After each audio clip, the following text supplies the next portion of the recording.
sobre indicação de transfusão de sangue. Eu estou discutindo um grupo especial de cidadãos brasileiros que tem uma organização religiosa que cuida da vida deles. Tanto que quem me conhece sabe que se alguém entrar no meu consultório e disser assim, não quero sangue, meu senhor, o senhor veio no lugar errado, eu não tenho nada que ver com essa história de sangue. O senhor é testemunha de Jeová? O cara diz, não, eu só não quero sangue, porque eu ouvi dizer que a senhora é boa nisso e tal. Não, eu não posso lhe atender. Por quê? Porque eu só trato sem sangue aqueles que têm um direito constitucional. Porque o meu problema é cumprir a Constituição. Então, vejam bem, se nós tivermos um programa onde a gente possa entender que os testemunhos de Jeová têm o GVP, Grupo de Visita de Pacientes. Eles têm um grupo que, se eu acionar ainda internado, esse grupo vem e fica fazendo visita para o paciente, para ele não se sentir sozinho. Vocês querem melhor na humanização do SUS do que isso? Eu tenho uma organização que me permite, olha, eu quero alguém 24 horas com esse doente aqui no SUS. E a congregação se organiza, me desmintam se eu estiver errada, a congregação se organiza e vai. Aí eu chego e digo assim, meu hospital talvez não tenha eritropoetina. A Coli chega, eu digo assim, veja com a Coli. A Coli, em 2 horas, coloca dentro do hospital que eu pedi, e eu realmente trabalho muito com esses pacientes. Hoje em dia eu não faço mais oncologia. Eu hoje em dia faço as minhas funções públicas e de SUS e trabalho com pacientes que não tomam sangue por um direito constitucional. Se um dia houver outro grupo, eu não chamo só de testemunhos de Jeová, porque um dia vai que vem um outro grupo que a Constituição permita, eu tenho que respeitar. Então, vejam bem, o que acontece? Nós hoje conseguimos dar um atendimento adequado, mas eu que tenho já alguns anos de medicina, já fui do Conselho Regional de Medicina, Dr. Pablo foi comigo do primeiro grupo de tratamento sem sangue, lembra-se, Dr. Pablo? Nós fomos juntos, eu fui da comissão de bioética do Conselho, então eu preciso estar lá e dizer para o médico, pode fazer que eu garanto. Mas a senhora garante? Garanto. E aí o que eu faço? Eu deixo o meu telefone e o médico tem a liberdade de me ligar e eu já disse a ele que eu garanto. Não, nunca ninguém precisou me ligar. Porque, na realidade, o índice de mortalidade da indicação adequada e do tratamento adequado da eritropoetina é um índice de mortalidade muito pequeno. Aí vocês vão me dizer o seguinte, bom, mas e se tiver aquele caso que o doutor Guilherme colocou? E um esmagamento de pelve? Senhores, esmagamento de pelve, aquela fratura por explosão, aquilo ali não tem jeito, me perdoem. Aliás, se for testemunha de Jeová, talvez tenha. Porque o que é o primeiro princípio da cirurgia do trauma? O doutor Sisson, que é o especialista em trauma, mas é tentar minimizar aquele problema. Então, eu trabalhei no Hospital Adão Pereira Nunes como clínica. Fui chefe de clínica lá. E lá nós estávamos na beira de uma estrada. Quantos casos eu peguei? Não lembro de nenhum que tenha saído. E não eram testemunhos de Jeová. Porque lá, como existe um certo conflito, então eu sempre pedi assim, não, vamos tentar resolver de outra forma, quer dizer, todos morrem, porque morrem, senhores. A medicina não é dona da resposta da vida e da morte. Infelizmente, não é dona da resposta. Então, o que eu gostaria de colocar é o seguinte, no momento que nós tivermos abertura para que os médicos procurem métodos que possam substituir a transfusão de sangue nestes pacientes. Porque eu não estou pedindo ninguém, eu não estou dizendo aos senhores que eu quero acabar com a transfusão de sangue. E receito transfusão de sangue do mesmo jeito que receitava para os que não são testemunha de Jeová. Eu sou responsável pela sala amarela e lá, se tiver que fazer sangue, vai tomar. A não ser que ele me diga, doutor, eu sou testemunha de Jeová. E a deshospitalização adequada que eu falo é o seguinte, O hematócrito é de 16, por exemplo, que é 1/3 do adequado. Bom, o hematócrito de 16, tá, mas tu vai liberar um cara do SUS com hematócrito de 16? Não. Eu estou liberando um paciente que tem um grupo de visitação, que tem uma estrutura atrás dele, que eu digo assim, ó, tem que tomar açaí todo dia. E não pode ser açaí do Amazonas, tem que ser açaí do Pará, porque tem mais ferro do que o do Amazonas. E eles trazem. Já tem um fornecedor lá na Ceasa. Gente, a gente ri agora, mas a angústia é muito grande. Ou então, vou falar alguns, assim, já devo ter 1 minuto, né? Veja bem, vou falar, por exemplo, eu cheguei num hospital em São Gonçalo. Em São Gonçalo, cheguei lá no hospital e quando é caso oncológico, eu adoro, porque aí eu volto à minha especialidade. Aí fui lá, o doutor, uma mulher com câncer de estômago, metástase pulmonar, metástase em tudo, no fígado. O doutor me disse assim, tenho que operar esse estômago. Eu falei, doutor, mas o senhor quer operar? Não, preciso operar. Eu preciso operar. E ela estava, claro, um câncer gástrico sangrando, devia estar com uns 18, 19 de hematócrito. Eu falei, não, doutor, então vamos fazer o seguinte, eu convenço a família e o senhor opera agora, aproveita que eu estou aqui. Né? Isso é normal, era um hospital público. Era uma sexta-feira, 4 horas da tarde. O que o doutor disse? Diz, não, mas aí não sou eu que vou operar. Eu falei, não, doutor, mas se é urgente, se a morte dela vai advir do fato de que o senhor não pode operar, porque ela está sem transfusão de sangue, então vamos operá-la, não é verdade? Vamos abrir esse centro cirúrgico? Não. Agora eu não posso, porque eu tenho uma outra eletiva, tenho outra, enfim. Não ia operar a doente. Aí sentamos de novo e conversamos, eu expliquei câncer gástrico, expliquei tudo. Dei uma aula para ele. Aí convenci ele que a chance que ele tinha de salvar aquela mulher era 0.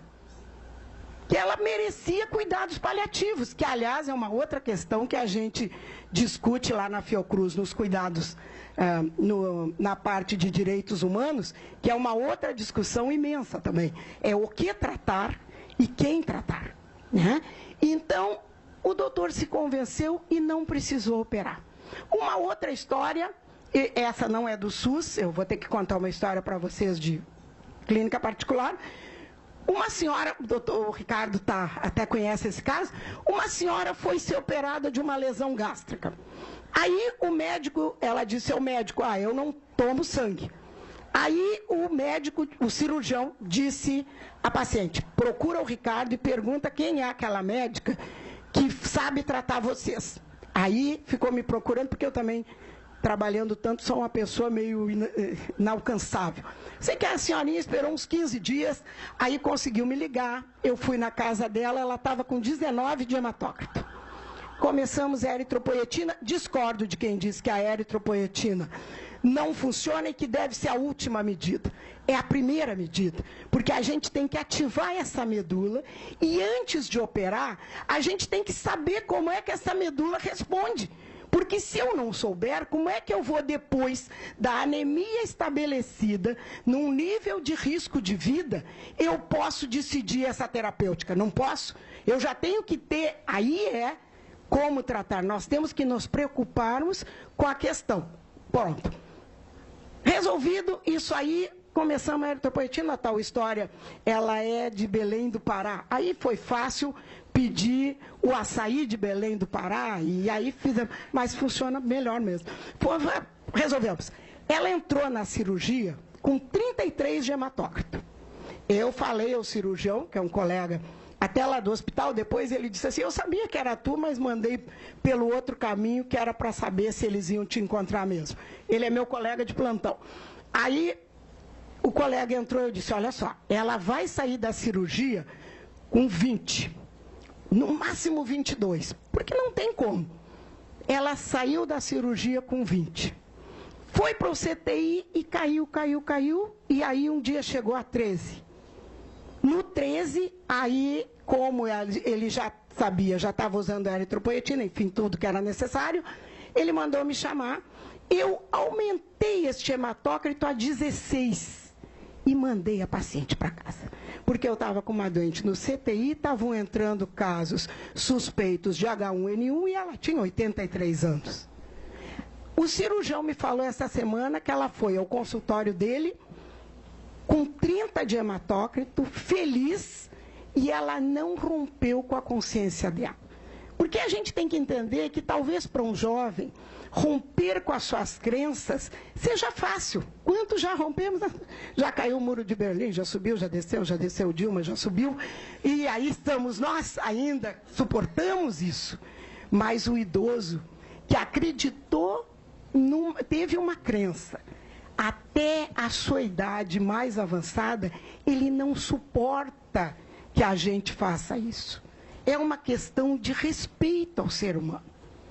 Né? Então, eu acho que eu consegui, talvez de uma maneira atrapalhada, porque eu costumo dizer que esse trabalho de tratamento sem sangue me fez recuperar a alegria da medicina, porque a oncologia eu já tinha estudado muito, o suficiente para não me encantar mais. Mas a questão do tratamento sem sangue trouxe um novo oxigênio, porque eu devo dizer para vocês o seguinte, quando eu sou chamada para dirimir um conflito, eu não sei o que o doente tem.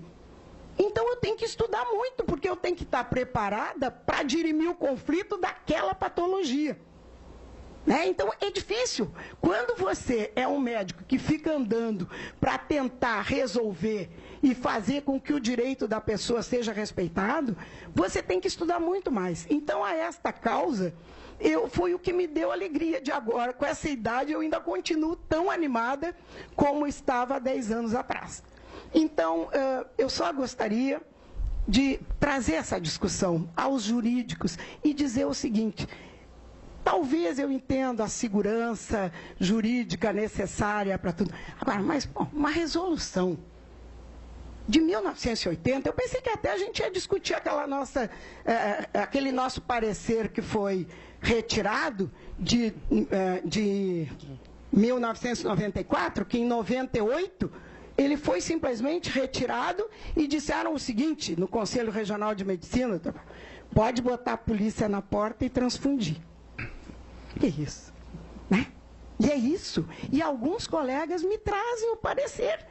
Que número é o parecer, doutor? Tu lembra? Não, eu sei que o 61 é o nosso. Doutora Maria Isabel, o tempo. Então, tá. Pronto, acabei meu tempo. Não, eu acabei meu tempo, me perdoem, eu sou uma entusiasta com isso, e é a grande ocasião em que eu tenho de defender aquelas pessoas, usuárias do SUS, porque até que a nível privado a coisa é muito mais fácil, porque eles têm escolha. Agora, no SUS, se ele entrar lá no hospital Dom Pedro II, a única pessoa que pode ir lá ajudar eles é quando eu pego o carro e vou até lá. Porque senão não tem. É isso que eu queria que o senhor refletisse, que os senhores refletissem, senhores procuradores. Obrigado. Muito obrigado. Gostaria de chamar aqui o doutor Leandro Valadares, da AGU.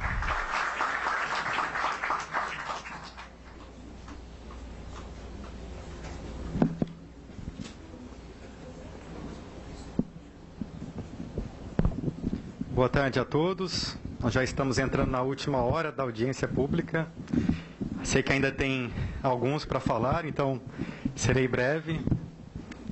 Antes de mais nada, quero louvar a iniciativa do MPF do Rio de Janeiro de fazer essa audiência, já que é um tema que realmente interessa não somente aos membros desse grupo religioso, mas a todos os 200 milhões de brasileiros.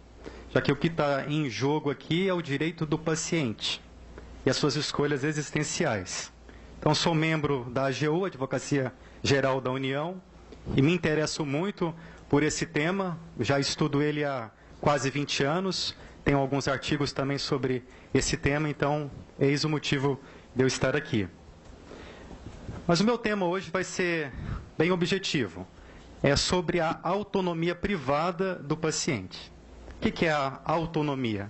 É a sua autodeterminação. Direito que o paciente tem de fazer as suas próprias escolhas, sem nenhuma interferência. Bem, estamos todos de acordo que deve se respeitar a autonomia do paciente. Não vi ninguém até agora que foi contra isso. Mas o ponto aqui é o seguinte, e num caso onde você permitir que esse paciente exerça a sua autonomia, possa causar um dano irreversível ou até a morte desse paciente. Ou seja, será que existe algum limite da autonomia do paciente? Será que o Estado ele pode impedir uma escolha existencial quando um cidadão ele faz uma escolha que vai de encontro à sua vida? Então, acho que essa é a grande questão que agora se coloca. Bem, quando se fala dos direitos humanos, muito já se falou aqui, e a gente não pode esquecer da base de todos eles. Igual esse prédio tem uma fundação, estamos aqui no 6º andar, existe uma base para todos os direitos do cidadão, que é a dignidade da pessoa humana. É um princípio. E isso nos leva aos outros direitos que emanam da dignidade humana. O direito à privacidade, o direito à vida, o direito à liberdade, o direito à igualdade e o direito ao acesso à saúde. Então, esse é o quadro que nós temos. Direitos humanos. E o que nós temos que nos perguntar é se cabe aqui alguma limitação. Então, do ponto de vista médico, o que significa o direito à vida? Do ponto de vista médico, é preservar a vida biológica do paciente. Isso a todo custo. O médico jura lá que vai salvar a vida do paciente. Isso tem como base o princípio da bioética da beneficência. Então, o médico entende o que é melhor para o seu paciente, então ele faz de tudo. E num caso de iminente risco de morte, ele se sente no direito de passar por cima da autonomia do seu paciente. Mas do ponto de vista jurídico, o que é o direito à vida? É apenas o aspecto biológico? Não. Do ponto de vista jurídico, o direito à vida significa uma vida com dignidade, significa a autonomia da pessoa. Ou seja, permitir que a pessoa faça suas próprias escolhas. Daí vem o direito à liberdade religiosa. Que isso significa que quando você faz uma escolha existencial com base numa crença, isso então tem um peso ainda maior. Diante disso, pode-se afirmar que não existe meia autonomia. Ou você vai olhar para o seu paciente ou para o cidadão como sendo autônomo nas suas escolhas, ou não. Independente do estado emergencial onde ele se encontra. E quem é que disse isso?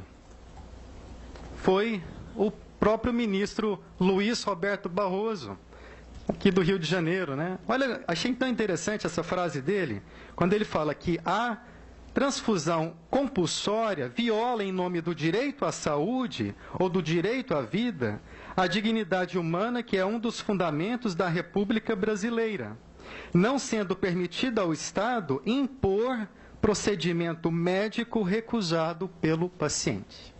E por que é assim? Porque nós temos o artigo 5º, inciso 2, que fala que ninguém pode ser coagido, obrigado a fazer algo, senão em virtude de lei. Existe alguma lei que impõe ao cidadão, em estado de iminente risco de morte, ele ser transfundido à força? Não existe essa lei. E é por isso que o Estado não impede que alguém vá dar uma ajuda humanitária lá na Síria, correndo um alto risco de vida, ou não impede que vocês talvez pulem aqui lá do morro aqui do Rio de Janeiro de paraquedas. Alguns já morreram nessa prática, mas é livre. Então, se não se impede que um cidadão coloque em risco a sua vida, porque ele escolhe assim entender, talvez pela prática de um esporte radical, um hobby, uma aventura, se permite isso? Por que que no caso de um paciente que está lutando para viver, porque ele está no hospital, ele buscou auxílio médico, ele busca a vida, mas não apenas uma vida do aspecto biológico, uma vida com dignidade, em respeito à sua consciência, em respeito à sua liberdade religiosa. É por isso que, voltando naquela pergunta, o Estado não tem o direito de impedir o paciente. Se é para se tratar de modo autônomo, o paciente, quer você e eu concordemos com esta religião ou não, temos que respeitar a vontade do paciente.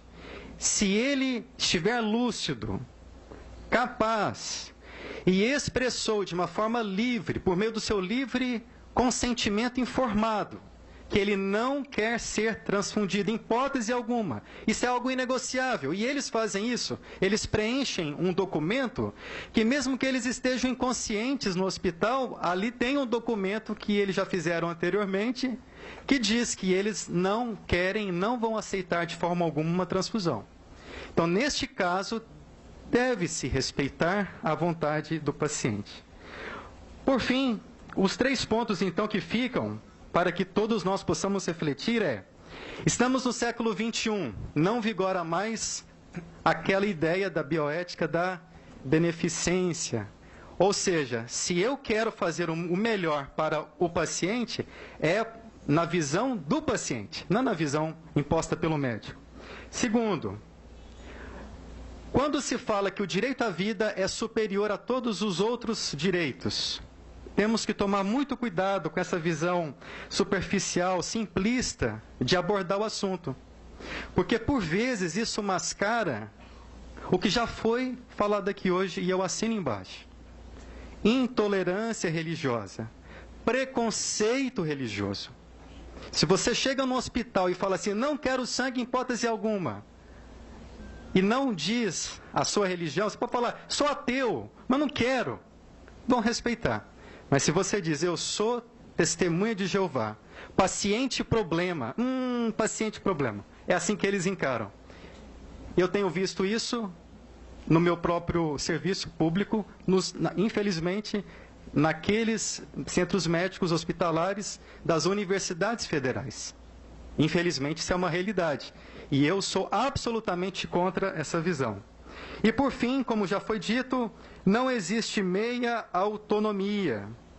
Ou você vai respeitar o direito soberano do paciente, tomar as suas próprias escolhas e decisões existenciais ou não. Por quê? Porque não depende do estado de saúde do paciente. Se a sua livre vontade for expressa, e se isso é respaldado pela liberdade religiosa, que é assegurada na Constituição Federal, não há que se discutir.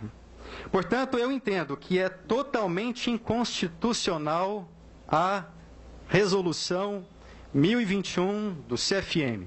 Isso já foi falado aqui pelo próprio CFM, não falou essa palavra inconstitucional, mas eles reconhecem isso.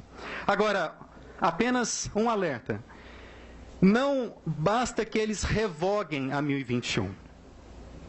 É importante que o CFM respeite a autonomia do paciente. Não tem essa do iminente risco de morte. Se ele declarou a sua vontade no seu livre consentimento informado, tem que se respeitar. Esse salvo iminente risco de morte é quando o paciente ele não expressou a sua vontade. Aí o médico, é claro, que não vai perguntar para ele, você quer receber transfusão de sangue? Às vezes ele nem consegue falar na hora, está num estado de emergência. Aí sim, salvo iminente risco de morte, o médico não vai perguntar, não vai ouvir a opinião do paciente. Mas se ele expressou isso previamente, é necessário mudar. Portanto, eu espero que esta audiência pública, espero não, tenho certeza que essa audiência pública é um fato histórico. Acho que vocês sabem que nunca houve uma audiência pública com esse tema no Brasil. Louvo a iniciativa do MPF e espero que vocês alcancem bons resultados. Obrigado. Obrigado. Por favor, João Carlos Montano, médico do Hospital dos Servidores do Estado de São Paulo.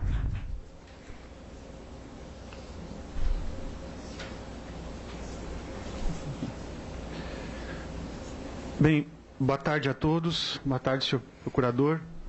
Eu sou médico cirurgião de São Paulo, com pós-graduação na área de gerenciamento de sangue e de medicina baseada em evidências. E nós sabemos que a transfusão de sangue é um tratamento médico extremamente comum. E podemos citar aqui pelo menos 5 fatores que justificam